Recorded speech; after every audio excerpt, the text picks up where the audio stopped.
క్రీస్తు నందు పరలోక విషయములలో ఆత్మ సంబంధమైన ప్రతి ఆశీర్వాదమును అనుగ్రహించును అనుందా, అనుగ్రహించెను అనుందా? ఏమనుంది? మరి ఎందుకు ఆశీర్వాద కొరకు ప్రార్థన చేస్తున్నాం? ఆలోచన చేయాలి. అనేక సార్లు మన ప్రార్థనలు తప్పుడు ప్రార్థనలు. నువ్వు వాక్యాన్ని నమ్మితే, వాక్యాన్ని విశ్వసిస్తే, నువ్వు ఇంత క్రితమే ఆశీర్వదించబడిన వ్యక్తి. నువ్వు ప్రార్థన చేయాల్సింది ఆశీర్వాదాల కొరకు కాదు. నువ్వు ప్రార్థన చేయాల్సింది, నేను ప్రార్థన చేయటానికి, ప్రభువా నాకు మీరు అనుగ్రహించిన ఆశీర్వాదాలు చూడటానికి నా కళ్ళు విప్పు ప్రభువా అని ప్రార్థన చేయాలి. అర్థమవుతుందండి? నేను కూడా నా ప్రార్థన మార్చుకున్నాను. ఆశీర్వాదం కొరకు ప్రార్థన చేయదు. అదేంటది? ఎఫెసీ 1:3 నన్ను ఆశీర్వదించను, ఒకటి కాదు అన్ని ఆశీర్వాదాలతో ఆశీర్వదించను. చాలు. అబ్బా, ఆ ఒక్క మాట చాలు. నేను ఆనందంగా ఉండటానికి ఆ ఒక్క మాట చాలు. ఎవరు చెప్పారు? దేవుడు చెప్పాడు. అబద్ధమాడని దేవుడు చెప్పాడు. ఆ సత్యంగా నేను గ్రహిస్తే నేను చాలా సంతోషంగా ఉంటాను. ఎప్పుడు సంతోషంగా ఉంటాను. ఎందుకు? నాకెందుకంటే ఆశీర్వాదం. నాకు లేని ఆశీర్వాదం ఏముంది చెప్పండి? మీరు ఇంకోరిని అడుగుతారు, నాకు లేని ఆశీర్వాదం ఏముంది చెప్పండి? క్రీస్తులో అన్ని ఆశీర్వాదాలు దేవుడు నాకు ఇచ్చేశాడు. మరి ఎందుకు దరిద్రుడిలాగా నేను పాట పాడుతున్నానంటే నా కళ్ళు తెరవబడలేదు, గుడ్డోడుగా ఉన్నాను, లేదు అంటూ ఉన్నాను. సరే, మీరు ఇంకొక మాట అడుగుతారు, ఇది పరలోక సంబంధమైన విషయాలు, ఆత్మీయ విషయాలు, మరి భౌతిక విషయాలు ఏంటండి? భౌతిక విషయాలు ఏంటి? 2 పేతురు 1వ అధ్యాయం, 2 పేతురు 1వ అధ్యాయం 3వ వచనం.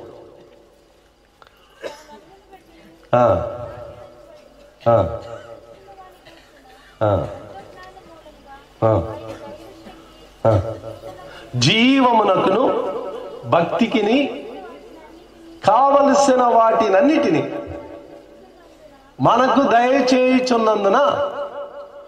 చాలు. ఇక్కడ ఎఫెసీ 1:3 పరలోక సంబంధమైన విషయాల్లో అన్ని విధాలుగా నన్ను దీవించాడు, అది ఒక విషయం. 2 పేతురు 1వ అధ్యాయం 3వ వచనంలో జీవమునకును భక్తికిని, 2 విషయాల్లో నా శారీరక అవసరతలు కూడా క్రీస్తునందు దేవుడు నన్ను తీర్చేశాడు. మరి ఎందుకు నాకు ఈ దరిద్రతలో ఉన్నానంటే నాలో ఉండే కొరతే. అది నాలో ఉండే కొరతే. బ్యాంకులో 10 కోట్లు ఉంది నాకు డబ్బు. బ్యాంకులో ఎంత ఉంది? 10 కోట్లు ఉంది. నాకు పాస్బుక్ ఇచ్చారు. బ్యాంకులో పాస్బుక్ అని ఇస్తారు, అందులో రాసి ఉంటారు ఎంత డబ్బుని లెక్కలో ఉందని. చెక్ బుక్ ఒకటి ఇస్తారు. అది 2 భద్రంగా తీసుకొని ఇంట్లో పెట్టుకొని తలదిండి కింద పెట్టుకొని రోజు పండుకున్నంత మాత్రాన్ని ఆకలి తీరుతుందా? నేనేం చేయాలా? ఆ పుస్తకంలో రాయబడింది వాస్తవమని నమ్మి ఆ చెక్ తీసుకొని పోయి బ్యాంకుకి ఇచ్చి నాకు కావలసినప్పుడల్లా కావలసినంత డబ్బు తీసుకుంటూ ఉండాలి, అనుభవిస్తూ ఉండాలి. క్రైస్తవులు అనేకులు దరిద్రులుగా జీవించడానికి కారణం బ్యాంకులో డబ్బు ఉంది, దిండు కింద పుస్తకం ఉంది, జీవితంలో ఆకలి. ఎందుకు? నువ్వు నమ్మలేదు. దేవుడికి ఇచ్చిన వాగ్దానాలు నమ్మలేదు, దేవుడికి ఇచ్చిన ఆశీర్వాదాలు నమ్మలేదు. ఎప్పుడు మర్చిపోకండి. ఎఫెసీ 1:3, 2 పేతురు 1:3 ఇది నా జన్మ హక్కులు. నేను దరిద్రంగా ఉండవలసిన అవసరం లేదు.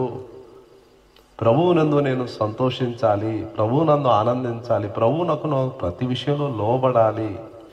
జీవమునకును భక్తికిని కావలసినవన్నిటినీ ఆయన దయచేయుచున్నందున తాజాగా ఇస్తూ ఉన్నాడు, రోజు ఇస్తూ ఉన్నాడు. కాబట్టి ఈ 2 విషయాల కొరకు మనం బైబిల్ బాగా చదవాలి, వాక్యం బాగా వినాలి. ఎంతవరకు మీకు గుర్తుందో నాకు తెలియదు. ఏం ఆలోచన చేస్తున్నాం? బైబిల్ ఎందుకు చదవాలి? బైబిల్ ప్రాముఖ్యంగా దేని గురించి చెప్తుంది? ఎవరి గురించి చెప్తుంది? ఒక భక్తిని, ఒక మతాన్ని గురించి చెప్తుందా?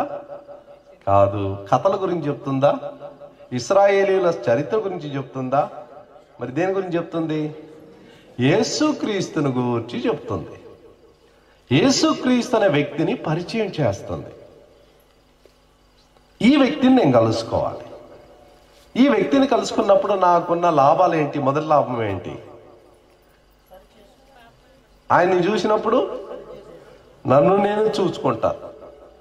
ఆయన సౌందర్యాన్ని చూస్తే నన్ను నేను అసహించుకుంటాను. అది జరిగే మొట్టమొదటి స్పందన, పర్యవసాన అంటారు. రిజల్ట్ అది. దానివల్ల వచ్చే పర్యవసాన ఏంటి? ఆయన అందాన్ని నేను చూసినప్పుడు నా యొక్క అందహీనతను నేను చూడగలుగుతున్నాను. అప్పుడు నాలో పాపమును గురించిన ఒప్పింపు, పాపాన్ని ఒప్పుకోవటం, విడిచిపెట్టడం ఇవన్నీ జరుగుతాయి. యెషయాకు జరిగింది, యోబుకు జరిగింది, పేతురుకు జరిగింది, నా జీవితంలో కూడా జరుగుద్ది. ఇది మొట్టమొదటి మెట్టు నా జీవితంలో దీవించబడటానికి. రెండో మెట్టు ఏంటి? ఆ యేసు ప్రభు యొక్క సౌందర్యం చూసేటప్పుడు ఎఫెసీ 1:3, 2 పేతురు 1:3 ఏం చూస్తున్నాము? ఆయనలో నాకున్న హక్కులు, నాకున్న ఆశీర్వాదాలు. యేసు ప్రభు ఎందుకంటే అంత నీచమైన మరణం పొందాలి? 2 కొరింథీ 8:9. 2 కొరింథీ 8 ప్రభు అయిన యేసు క్రీస్తు కృపను ఎరుగుదురు కదా, ఆయన ధనవంతుడై ఉండి. చాలా జాగ్రత్తగా వినండి. మీరు ఆయన దారిద్ర్యము వలన ధనవంతులు కావాలని మీ నిమిత్తం. అందుకనేనండి ఆయన దరిద్రుడయ్యాడు. ఎందుకు? మీరు ధనవంతులు కావాలని. అంటే అట్టంటే నేను డబ్బులు బాగా సంపాదించుకోవచ్చు కదా, సంపాదించుకొని మేడలు మిద్దెలు కట్టుకోవచ్చు కదా, నేను డబ్బు బాగా సమకూర్చుకోవచ్చు కదా. ఒక క్రైస్తవుని దుర్పదం కష్టపడి పనిచేయాలి, కష్టపడి సంపాదించాలి, ఎంత ఎక్కువగా వీలుంటే అంత ఎక్కువ ఇచ్చేసేయాలి, ఎంత ఎక్కువగా వీలుంటే అంత ఎక్కువగా ఇచ్చేసేయాలి. అది ఒక క్రైస్తవుని దుర్పదం, దేవుని బిడ్డ యొక్క దుర్పదం. కష్టపడి పనిచేయాలి, కష్టపడి సంపాదించాలి. పుచ్చుట కంటే ఇచ్చుట ధన్యత. నా ప్రభు ఇచ్చే దేవుడు, నేను కూడా ఇచ్చే వ్యక్తిగా ఉండాలి. ఇంకోరి దగ్గర అడగకూడదు, నేను వాళ్ళకి ఇవ్వాలా, వాళ్ళ కష్టంలో నేను ఇవ్వాలి. కష్టపడి పని చేస్తాను, మంచి జీతం నేను పొందుతాను.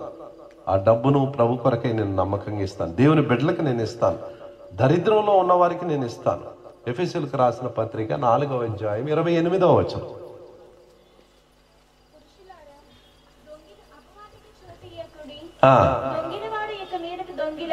దొంగిలవాడు ఇక మీదట దొంగిలక.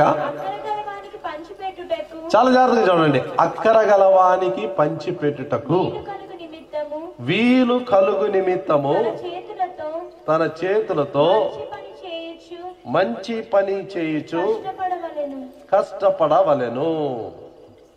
మంచి పని చేయుచు కష్టపడవలెను. ఎందుకు?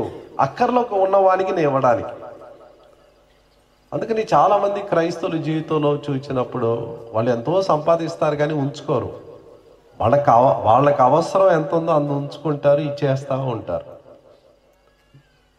కాబట్టి ప్రియమైన వారలారా, యేసు ప్రభువులో ఉన్న సుగుణాలను నేను ఎరగటం ద్వారా నన్ను నేను ఎరగలుగుతున్నాను. రెండోది, నాకు ఆయనలో ఉన్న ఆశీర్వాదాలు ఏంటో, ఆయనలో ఉన్న హక్కులు ఏంటో నేను ఎరగగలుగుతాను. ఈ 2 విషయాలు మన జీవితంలో జరగాలని ప్రార్థనాపూర్వకంగా ఈ కూడికల్లో మనం ఉందాం.